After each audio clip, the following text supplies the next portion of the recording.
Assalamualaikum warahmatullahi wabarakatuh. Perkenalkan saya Santia dari kelas 3C dari S1 Keperawatan dengan NIM 17.012.4000032. Baik, di sini saya akan menjelaskan tentang organ reproduksi pria dan wanita.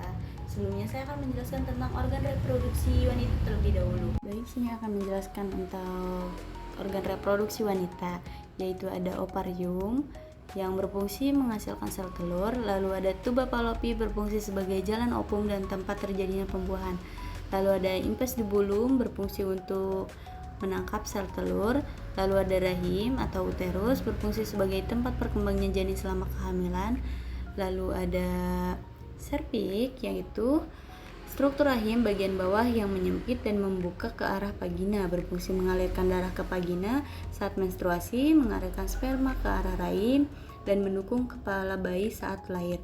Lalu ada vagina, saluran yang menghubungkan lingkungan luar dengan rahim, saluran mengalir darah menstruasi dan saluran keluarnya bayi.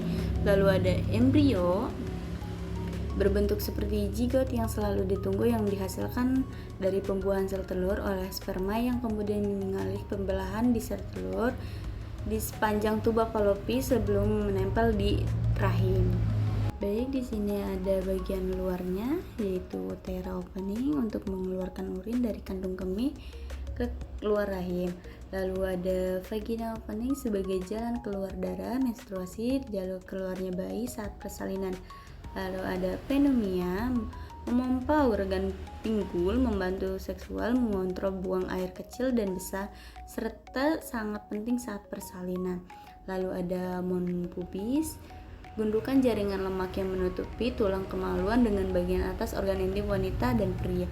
Ada klitoris, organ produksi wanita yang berfungsi sebagai pusat kenikmatan seksual, terletak sebagai atas vulva dan lebih dari 1000 serabut saraf. Lalu ada labia minora, melindungi lubang vagina, utera, vestibulum dari gesekan dari cedera dan pastogen.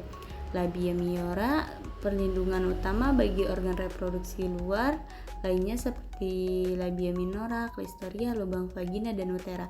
Lalu ada anus sebagai pintu keluarnya terakhir dari sistem pencernaan untuk membuang feses.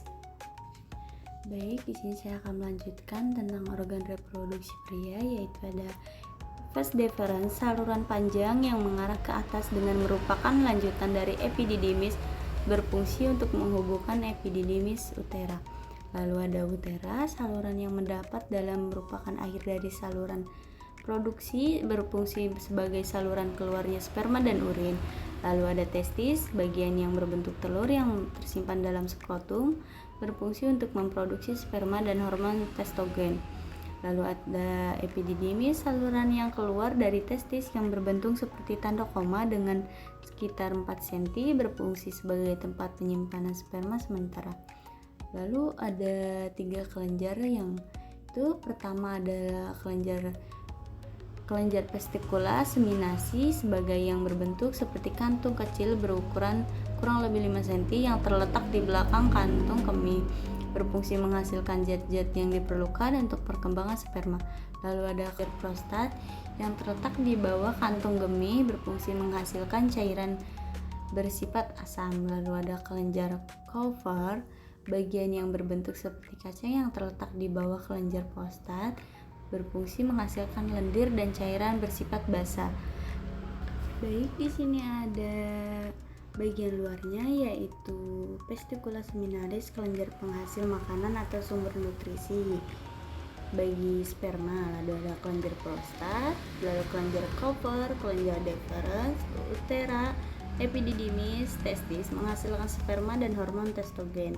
Lalu ada penis, alat untuk mengeluarkan urin dan sel sperma. Lalu ada skrotum, bagian seperti kantung yang di dalam terdapat testis, berfungsi untuk menjaga suhu testis agar sesuai dengan produksi spermanya. Segitu saja untuk penjelasan tentang organ reproduksi pria dan wanita. Sebelumnya maaf jika ada kesalahan kata. Sekian, assalamualaikum warahmatullahi wabarakatuh.